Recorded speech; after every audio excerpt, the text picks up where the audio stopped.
हमारे साथ और भी लोग इस चर्चा में जुड़ रहे हैं, उनका रुख करना चाहेंगे।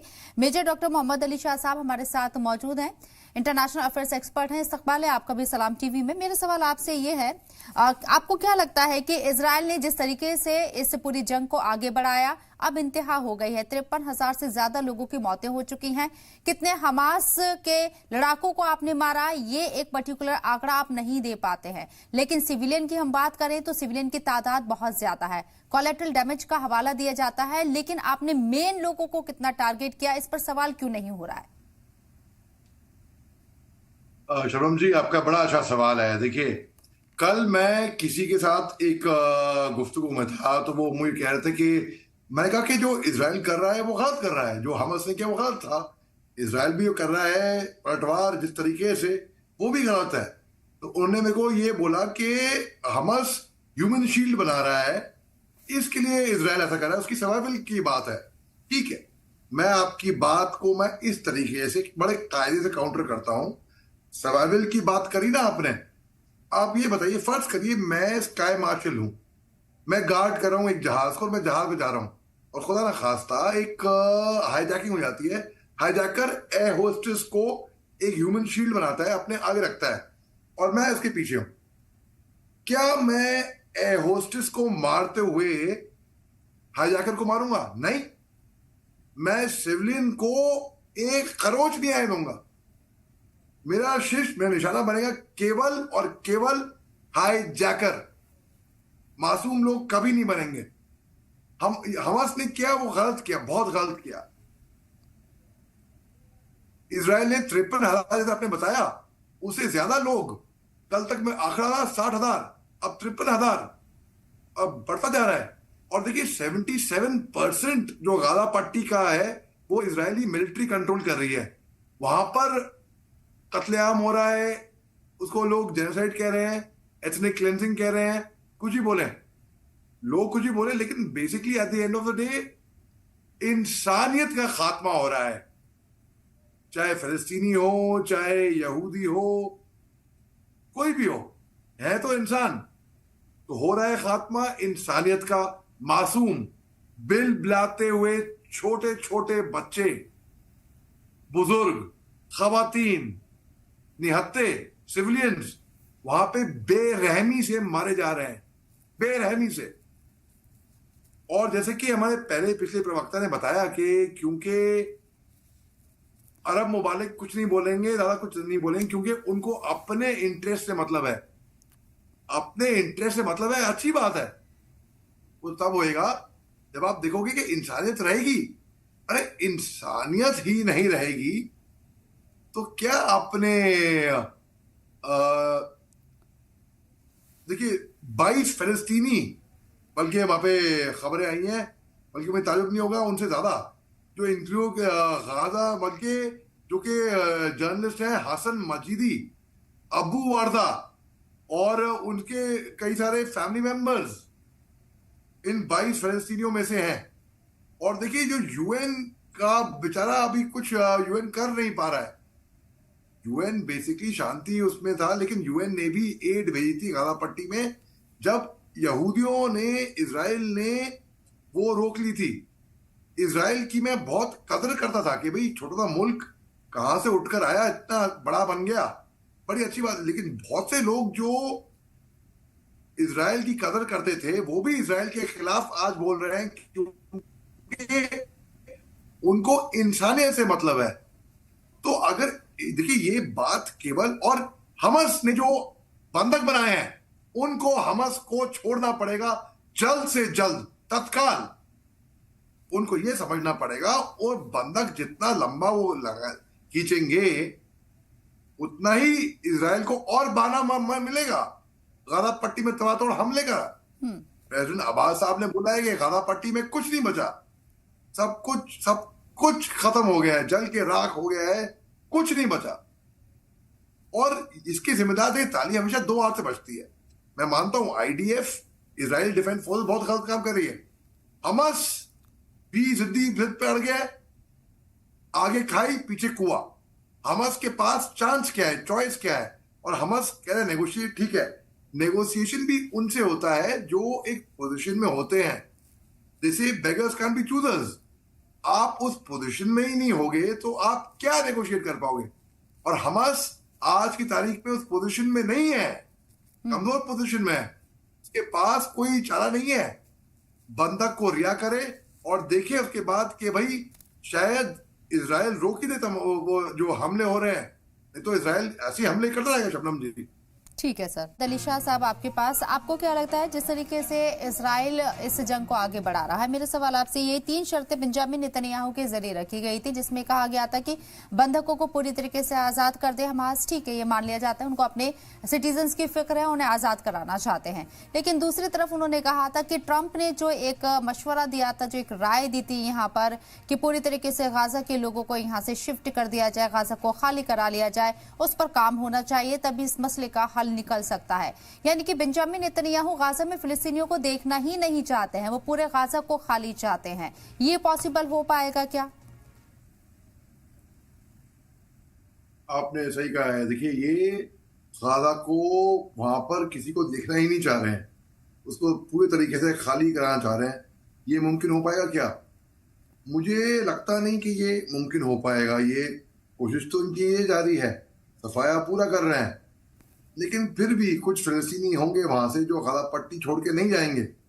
मैं जानता हूं बहुत लोग होंगे कि हम मर जाएंगे, लेकिन हम जाएंगे नहीं यहाँ से। तो ये बल्कि गाजा पट्टी में टनल्स जो हमस ने बना रखी हैं कई सारी, तो मजबूरन अब लोग मर रहे हैं वहां पर, तो वो मजबूरन टनल्स में ही तो अपना शेल्टर लेंगे। और क्या, देखिए आप घायल कर दिया 1,22,800 मान लीजिए, 1,22,797 लोग, WHO के रिकॉर्ड से बोल रहा हूं मैं, वो घायल हो गए वहां पे। और ये गाजा की हेल्थ मिनिस्ट्री ने भी रिपोर्ट किया है। और 53,939 लोग मारे गए थे। कल कहीं पे मैं पढ़ा कि 60,000, लेकिन आज आंकड़ा बताया कि कंफर्मेशन आया कुछ कि 53,939 का आंकड़ा बताया। तो देखिए, जो वहां पे जो गवर्नमेंट मीडिया ऑफिशियल्स हैं वो डेथ टोल को कुछ और रिपोर्ट कर रहे हैं। वो कह रहे हैं 61,700। और बहुत से लोग अभी भी मलबा के नीचे खोए पाए हुए हैं बिल्कुल। यानी कि और एक एस्टिमेट 1,139 जो कि 7 अक्टूबर की घटना हुई थी, उतने आंकड़े, उतने लोग, उतने हमस ने फलस्तीनी ये इजरायली मारे। बहुत गलत किया, सख्त गलत किया। लेकिन ये कहाँ का इंसाफ है भाई कि हमस घटना करे और बेगुनाह मासूम बच्चे, बल्कि और मैं कहीं पे पढ़ रहा था कि और ऐसी आशंका जताई जा रही है कि और बच्चे गाजा पट्टी में मारे जाएंगे। जैसे मैंने आपको बताया कि एयर होस्टेस का एग्जाम्पल, ह्यूमन शील्ड भी अगर हो तो आपको कायदे से रखना है। गैस आउट करने के तरीके हैं, सी वाटर करने के तरीके हैं, टनल्स में जो हमस छुपा हुआ है तरीके हैं, तौर तरीके हैं भाई। जब सटीक निशाने पे हमने एयर स्ट्राइक करी, हमने आतंकी टारगेट्स को ही नष्ट किया, कहीं सिविलियन को हमने चोट नहीं पहुंचाई हिंदुस्तान ने, कहीं फौजी एस्टैब्लिशमेंट में कहीं हम नुकसान नहीं किया। इजराइल के पास तो इतनी ज्यादा टेक्नोलॉजी है भाई, वो तो कहीं ना कहीं से कैसे भी मालूम कर ले पिन पॉइंट। अगर उनको खत्म करना है, 40,000 लड़ाके थे आपके और मैंने, हमने भी बात की है महीनों पहले। हमस एक आइडियोलॉजी है, उसका खात्मा करना बहुत मुश्किल है। आप आइडियोलॉजी को खात्मा करिए। आप बदकिस्मती से 10 सर मारोगे, 10-20 और पैदा हो जाएंगे बाद में। क्या वो परमानेंट सोल्यूशन होगा? नहीं। आप बेगुनाहों को मारोगे, वो जिंदा बच गए, तो वो फिर बाद में हमस के सपोर्टर बनेंगे। बदकिस्मती से नहीं होना चाहिए किसी को भी आतंकवादियों का सपोर्टर कुछ भी। और कई मुल्क हैं जो हमस को आतंकवादी संगठन कहते हैं, और कई मुल्क हैं जो उसको आतंकवादी माने भी नहीं है। मगर एट द सेम टाइम 7 अक्टूबर को हमस ने जो किया उसमें कोई शक की बात नहीं है, कायराना उग्रवादी आतंकवादी दहशतगर्दी हमला था, उसी से ही प्रेरणा लेते हुए, उसी टाइप का, इंस्पायर्ड बाय दैट जो 22 अप्रैल को पहलगाम में हुआ बदकिस्मती से, वही इंस्पायर था। देखिए, यहाँ पे भी पार्टी का रेव पार्टी, यहाँ पे टूरिस्ट आए थे। बहुत कॉमन ये बात थी कि अच्छा वक्त गुजारने के लिए आए थे अपने परिवारों के साथ, अपने दोस्तों के साथ, अपने चाहने वालों के साथ। आतंकवादियों ने क्या करा फिर? तो इजराइल को ये बात देखनी होगी कि भाई अगर वो सिविलियंस का ऐसे ही खात्मा करता जाएगा, इजराइल की इज्जत, इजराइल की रेपुटेशन अंतर्राष्ट्रीय कम्युनिटी में क्या होगी शबनम जी? जी अलीशा साहब, आपके पास आना चाहूंगी। आपको क्या लगता है गाजा का मुस्तकबिल आप क्या देख रहे हैं? गाजा कितना बचा है यहाँ जीने लायक? 77% गाजा के ऊपर कंट्रोल इसराइल का है। 53,000 से ज्यादा लोग मारे जा चुके हैं। हजारों लोग मलबे के नीचे अभी भी दफन है यहाँ। और ये जब सामने आएंगे लाशें और भी ढेर निकलती हुई नजर आएंगी। गाजा कितना बचा है और गाजा से क्या हासिल करेगा इसराइल? जी, आप बहुत इंटेलिजेंट सवाल, बहुत सुलझे हुए सवाल आप पूछती हैं। देखिए, मैं इसका जवाब ऐसे देता हूँ कि जो यासिर गुलानी साहब हैं, वो लीडर ऑफ इजराइल के लेफ्ट विंग के डेमोक्रेट्स पार्टी के हैं और वो नेतन्याहू के ऑपोजिशन में है। तो वो नेतन्याहू के हमेशा विपक्ष में रहते हैं हमेशा।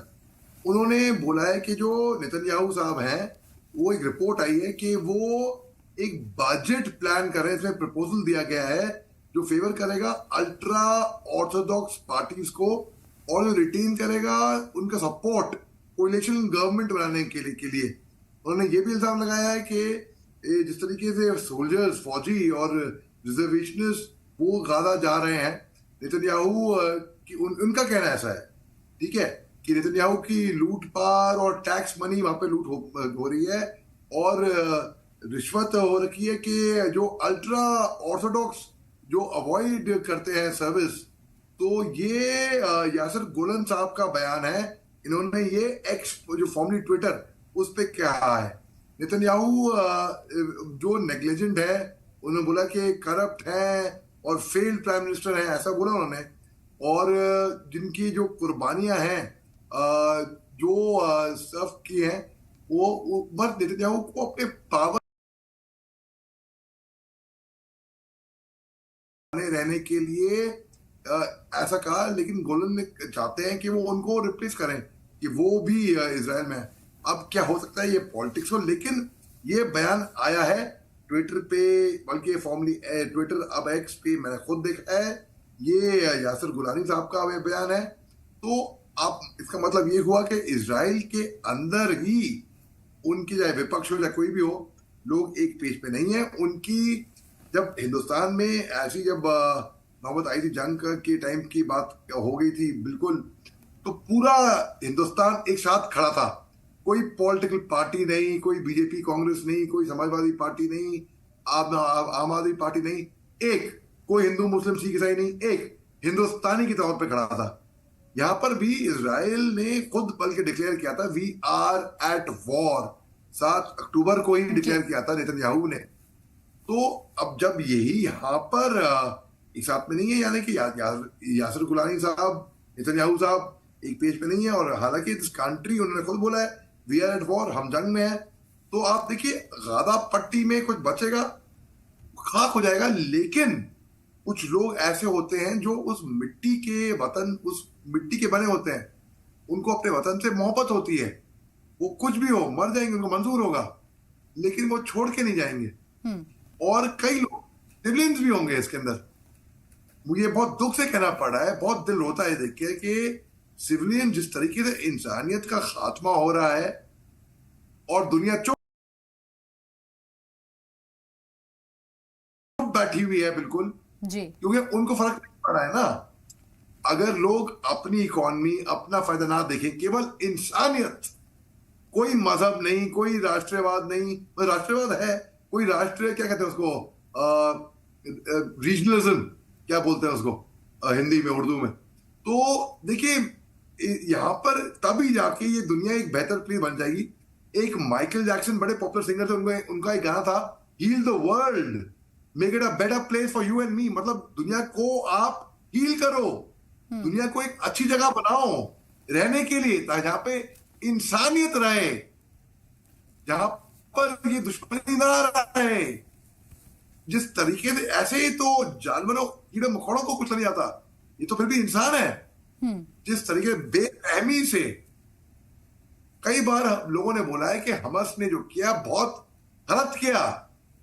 अमेरिका ने बोला है इजराइल को, अब उसको रुक जाना चाहिए, बहुत हो चुका है। डोनाल्ड ट्रंप साहब ने बोला है नेतन्याहू को कि भाई रैप इट अप, खत्म करो, अब जो हो गया होना तो हो गया, खत्म करो। नेतन्याहू साहब नहीं मानने को तैयार। बिल्कुल। तो एक छोटे से जी